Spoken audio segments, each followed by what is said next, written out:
Hey guys, I'm Shawn Chica, webpianoteacher.com. How you doing? Today we're going to look at the Bach Prelude and Fugue in C major, Book 1 of the Well-Tempered Clavier. And we're going to be using traditional music notation for those of you who like to read music. I know there are some of you, so let's get to that.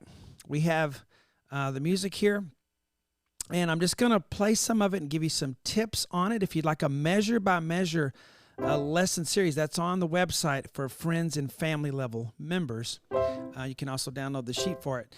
But let's do our kind of overview here. Let's play a little bit.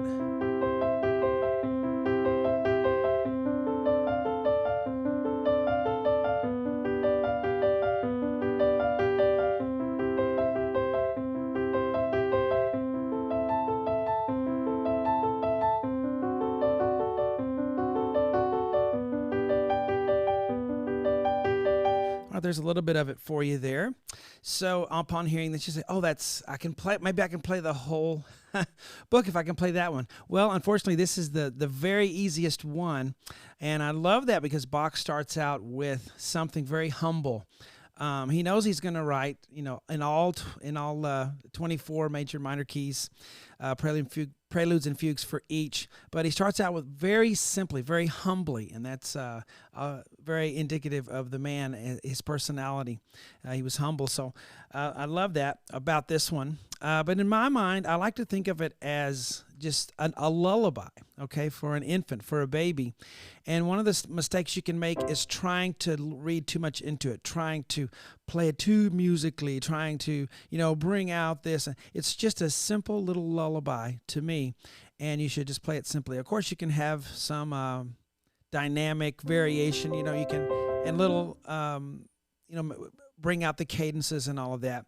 But don't overthink it on this one. It's a simple piece, and play it simply. Also, don't underestimate it, because if you're ever performing this one, don't forget to do this one, to practice the prelude.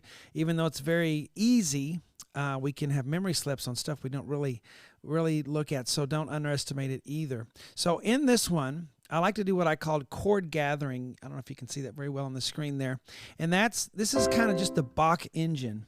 Whenever, I play Bach, I love when I get to these Bach Engine types of things where they're just chords and he has some kind of pattern going on and the thing just plays itself. And it's so cool. If you ever tried to write one of those, it's not so easy, but the way Bach does it, it just sounds really neat. And so this is kind of what I call a Bach engine. So we're just going through chords. So whenever you have something like that, it helps me to go through and just cluster and gather the chords under my fingers. That whole first measure is a C chord, C, E, G, okay? And the whole next chord is a D minor 7. D minor 7 is D, F, A, C. I'm going to assume you guys have played some piano that are doing this, okay? That you know a little bit of music chords, music theory. And then we have a G7, B, D, G, D, F, so that's a G, B, D, F chord. And then we go back to C, C, E, G. So what Bach will do a lot of times is he'll just establish the key at the beginning. He'll go 1, 4, 5, 1, or 1, then he'll go 1, 7 to 4, and then, 2, 1, whatever. But he just kind of establishes the key with a few chords, and then he goes on from there. So this is kind of like that, I think. You start with 1, minor, 2, 7, 5, 7, 1, and then he goes on from there. 6, minor 6, and then we have D7. So when you're playing these, and I'll let you on a little secret. Well, it's not a secret, but I had the idea of I didn't really know how to play any of these, and I wanted to play them in a year. So I did that. Now, I didn't memorize them all, I can't play all of them fast, but I actually learned them all in a year, spending about an hour a day working on them. And, I challenge you to do the same thing, working on all of them at once instead of just one and then beating it to death till you memorize it and then moving on to the next one. I've had a lot more fun learning to play through these and get through them and not being too particular about it, just reading them. It's improved my sight reading. I've learned to play in every key very well. My fingering's gotten better. I play better on the fly. I'm able to play better without looking at my hands, so it's really been exciting to do that. So I challenge you to do that. But, go through and chord gather on this and just play the chords all the way through, D7, G, all the way through, and realizing what the chord is, because there are chords in Bach. People think they're just melody, but there's outlines of chords everywhere. It's chock full of interesting chord progressions. All right, so there's the Prelude overview. Now let's go to the Fugue. Let me switch over here.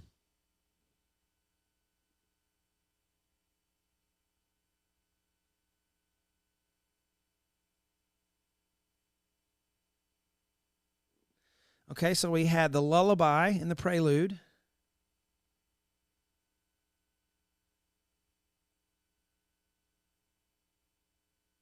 Trying to fit all three systems on there. But to me, this Fugue is, it's not easy. Why is it not easy?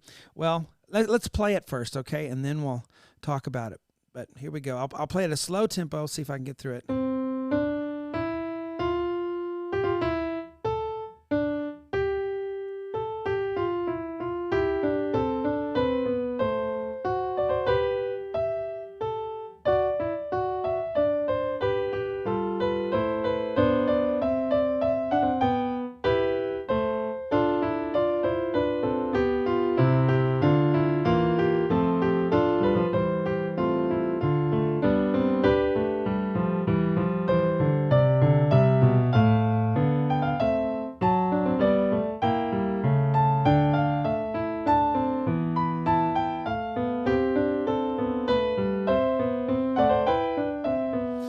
I managed to get through that. So this one is more proclamatory to me. It's making a statement, okay? And so I want to play it that way. So you can say I wrote some lyrics on there. That's a little tip for you. You don't have to write my lyrics. Bach was a Christian, so that's no secret. And a lot of times he had in mind his faith and religious truths that he would think about when he wrote his music, even secular music. So I'm kind of putting myself in his place, if I can even do that at all, and try to think what he might have thought about something. But anyway, if you can put words to the subject of the Fugue, when it comes up every time, it'll really stick in your mind, okay? So I have, words I put there, but if you want to come up with your own phrase, whatever, and it could be, sometimes if they're ridiculous, it's more fun that way. If it's a phrase that's kind of funny, whatever, it'll stick in your mind and it'll help you every time the subject comes in. And what is the subject? Well, in a fugue,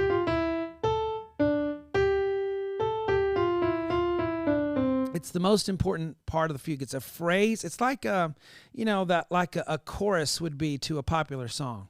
A little phrase that keeps coming back. You think of a song and it's got a popular song. It's got a hook to it. Well, the subject in a fugue is the hook. It's the phrase that's written that holds the whole piece together. Okay, and so when you go through and you start a fugue, you need to see every time it comes in. See, it starts in the alto, stems down,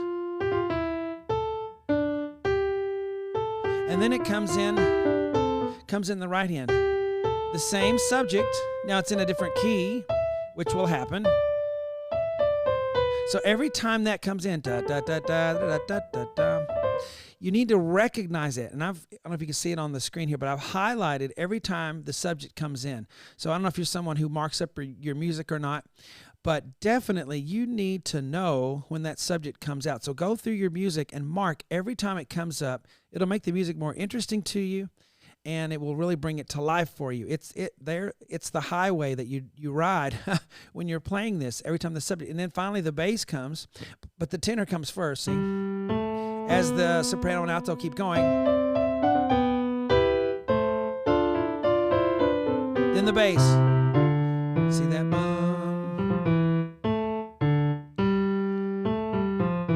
All right, and I'm not one of those who thinks that you should play each voice individually, 50 times every day. I do like hands separately. That's a really good way to learn. In fact, we're going to talk right now about how to learn this music, okay? All right. So some people who are really good sight readers will just start playing from the beginning to the end over and over. So if you're a terrible sight reader, you don't have that option. You just can go one measure at a time and hope for the best as you try to memorize it. But this is what I found what works for me the best. First, I had to become a better sight reader. You don't have to be an awesome sight reader, but I think it helps to be at least okay at reading so you can at least get into it, because how well you sight read determines everything else, because that's how fast you can get the information in and down to your hands. And sight reading involves seeing and understanding what's on the page, but it also involves being able to play without looking at your hands. You have to practice that to be able to do that. Us performers, I don't consider myself a performer, but those of you who are performers, we spend all the time looking at our hands and not really the music. We just use the music enough to learn it and memorize it. Well, to be a good sight reader, you need to get very proficient at not looking at your hands. And that is a skill that doesn't automatically happen, and it's so cool and it's so helpful when you finally get that going. Right, Bach? He's there behind me, along with my other favorites, Fleetwood Mac and Willie Nelson and Bruce Springsteen and Led Zeppelin. But anyway, so sight reading the skill is important. It doesn't happen automatically for most people. Some people it does. If you need to be a better reader, I'd recommend my sight reading boot camp series on webpianoteacher.com. That's available for friend and family level members as well on the website, as well as this piece here for reading music. But it's just to get you better at the skill of sight reading. So maybe you're already at that place. Great. This is how you need to work on it. Okay. Take one measure at a time. Have a routine and be consistent with your routine. So this is what I do. Let's say I take the first measure. Very good. And I play it. If I need to play it 2 or 3 times, I do for me to have it. Then I move to the next measure. And then I stop. And this is if I'm really trying to learn it, okay? I'm not just sight reading through it. I'm not learning it. But my sight reading will help me to do this. I need to be able to read well enough to be able to do what I'm showing you right here. So now I tie those 2 measures together.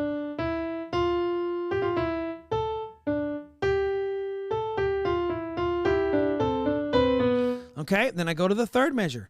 Now, both hands are going now. So I like to do hands separately. I like to go A. So,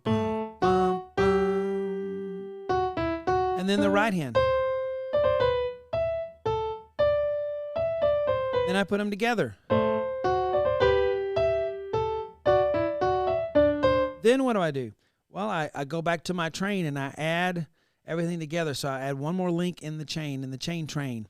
So now I have 3 measures, and I play those 3 measures.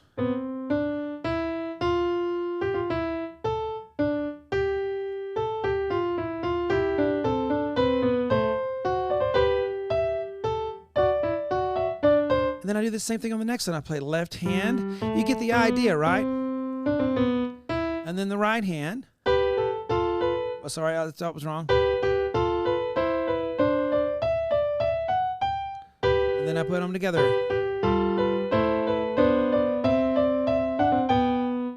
And that may take me a couple of times. I may need to play my left hand a couple of times and my right hand, and then put them together a couple of times. But if you can't even read well enough to do that hands separately, then I don't think you're ready to play this. Even if you physically can do it and you musically can do it, if you can't read the notes well enough, you're going to be frustrated. You need to raise that level of sight reading. Again, my sight reading boot camp series just takes you through what I had to retrain myself to do, because I could play anything set in front of me, memorize and perform it, but I could not read it. I was terrible. And now I can play the whole book 1 of the Well-Tempered Clavier just because I raised my level of sight reading and then I was able to work on it. Okay? Spend an hour a day on these. You can learn the whole book in 1 year if you're, already to a certain level, okay, of reading and playing. Very cool. So that's how to work on it. And if you'd like a measure by measure talk and lesson explanation on this Prelude and Fugue in C major as well, I'm working on all of them. I'm going to do all of them. They're going to be on webpianoteacher.com. It's a friend and family level members. You can, if you're at the partner level, you don't have access to it, but the friend and family you do, and you can also download the sheets. And I'm looking forward to doing this series for you guys. Talk to you later.